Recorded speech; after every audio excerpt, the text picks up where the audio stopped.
சரியா? இவர் என்னதான் சொன்னாலும் இவர் வீட்டுக்கு போறாரு. அவருக்கு நல்லாவே தெரியும் நான் வீட்டுக்கு போறேன். ஏதாவது ஒண்ணு சொல்லிவிட்டு சட்டமன்றத்தில் ஏதாவது ஒண்ணு பேசணும், அமைச்சருக்கு ஏதாவது ஒண்ணு பேசுறாரு, அவ்வளவுதான்.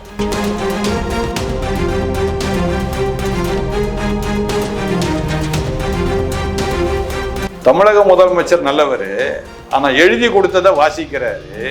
அதனால அவருக்கே என்ன பண்றேன்னு அவருக்கே தெரியாது. இது ஒரு பெரிய தலைகுனி, அசிங்கமாயிடுச்சு, திமுகவுக்கு கேவலமாச்சு. அப்ப இது வரைக்கும் நாங்க முதலீடு கொண்டு வரேன்னு சொல்லிட்டு சுற்றுப்பயணம் மேற்கொண்டதெல்லாம் பொய்யாகி விட்டது.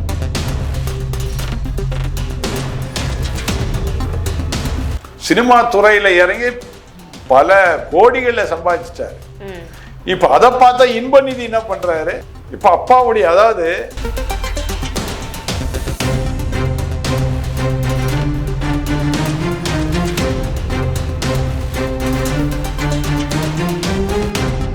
சரி சார், இப்போ ஊழல்னு சொல்லும்போது இன்னொரு கேள்வி.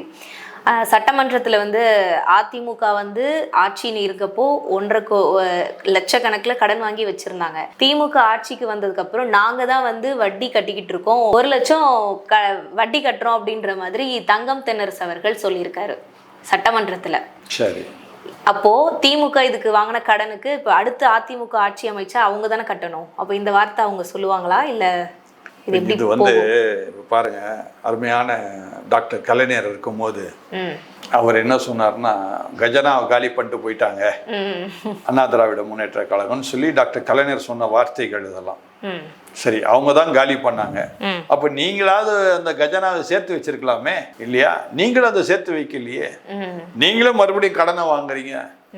இப்போ நீங்க கடனை வாங்குறீங்க, யாருக்கு வாங்குறீங்கன்னு தெரியல. நம்முடைய டாஸ்மாக் கடைகளில் ஒரு நாளைக்கு எத்தனையோ கோடி வருது. இந்த கோடிகள் எங்க போகுது? ஒண்ணுமே விளங்கலையே. அந்த கோடிகளை கொண்டு போய் கடன் அடைக்கலாமே. எப்படிதான் அரசாங்கம் தான். யார் அரசாட்சி செய்தானே, அந்த கட்சி செய்தானே, இந்த கட்சி செய்தானே. அரசாங்கம் மக்களுக்காக இருக்கின்றது. ஆக மக்கள் மேல் சுமையை குறைப்பதற்கு என்ன வகையில நம்ம எடுக்கலாம் முயற்சிகளை எல்லாம் சிந்திக்க வேண்டுமே தவிர, அவன் கடன் வச்சான் நான் வட்டி கட்டுறேன், திரும்ப நீ கடனை வச்சனா நீ தான் வட்டியை கட்டணும், அல்ல நீ தான் கடன் அடைக்கணும்னு சொல்றதெல்லாம் முட்டாள்தனமான பேச்சுகள் இல்லையா? தங்கம் தென்னரசு யாருக்குரியவர்? திமுக அமைச்சர். சரியா? இவர் என்னதான் சொன்னாலும் இவர் வீட்டுக்கு போறாரு. அவருக்கு நல்லாவே தெரியும் நான் வீட்டுக்கு போறேன். ஏதாவது ஒண்ணு சொல்லிவிட்டு சட்டமன்றத்தில் ஏதாவது ஒண்ணு பேசணும், அமைச்சருக்கு ஏதாவது ஒண்ணு பேசுறாரு, அவ்வளவுதான். மற்றபடி பேச்சு அங்கே எடுபட போதானா ஒண்ணுமே கிடையாது. சரி சார், அடுத்து ஃபாக்ஸ்கான் நிறுவனத்துல தமிழ்நாடு ஊழல் பண்ண மாதிரி திமுக அரசு தமிழ்நாடு தலைகுனிய விடமாட்டேன்னு சொல்லி இப்போ பெரிய ஒரு நிறுவனத்தையே தலைகுனி வச்ச மாதிரி பேசிட்டு வராங்க. இது எந்த விதத்துல சாத்தியம்? அதாவது என்னன்னா, ஃபாக்ஸ்கான் அருமையான முதலமைச்சர் தான் சொன்னாரு, அவங்க முதலீடு பண்ணியிருக்கிறாங்க தமிழ்நாட்டுக்கு அப்படின்னு சொல்லி அவங்க சொன்னாங்க. அதாவது முதலமைச்சர் சொன்னதில் நாங்கள் வெளிநாட்டுக்கு போனப்போ ஃபாக்ஸ்கான்ற கம்பெனியை இப்போ தமிழ்நாட்டில் முதலீடு செய்ய வச்சிருக்கிறோம் அப்படின்னு சொல்லி சொன்னாங்க. ஆனால் ஃபாக்ஸ்கானுடைய சிஇஓ கிளீனாக சொல்லிட்டார், எங்களுக்கும் தமிழ்நாட்டுக்கும் சம்பந்தமே கிடையாது, எந்த முதலீடும் நாங்கள் தமிழ்நாட்டில் பண்ணவில்லை, தமிழ்நாடு முதலமைச்சருக்கும் எங்களுக்கும் சம்பந்தம் இல்லைன்னு சொல்லி சிஇஓ கரெக்டாக சொல்லிட்டார். அப்போ ஏற்கனவே நான் சொன்னதான் மறுபடியும் நான் சொல்றேன், தமிழக முதலமைச்சர் நல்லவர், ஆனா எழுதி கொடுத்ததை வாசிக்கிறாரு. அதனால அவருக்கே என்ன பண்றேன்னு அவருக்கே தெரியாது. இது ஒரு பெரிய தலைகுனி, அசிங்கமாயிடுச்சு, திமுகவுக்கு கேவலமாச்சு. அப்ப இது வரைக்கும் நாங்க முதலீடு கொண்டு வரேன்னு சொல்லிட்டு சுற்றுப்பயணம் மேற்கொண்டதெல்லாம் பொய்யாகி விட்டது என்பது நிரூபணமாகி விட்டது. சரிங்களா? சரி சார், அடுத்து இன்பநிதி அவர்கள் படத்துல நடிக்க போறதா பேர் வருது, பேச்சு நடந்துட்டு இருக்கு. அதே மாதிரிதான் உதயநிதி அவர்களும் தன்னோட அப்பா ஆட்சிக்கு வந்தப்போ படத்துல இருந்தாரு, அடுத்து இப்போ துணை முதல்வரா ஆயிட்டாரு.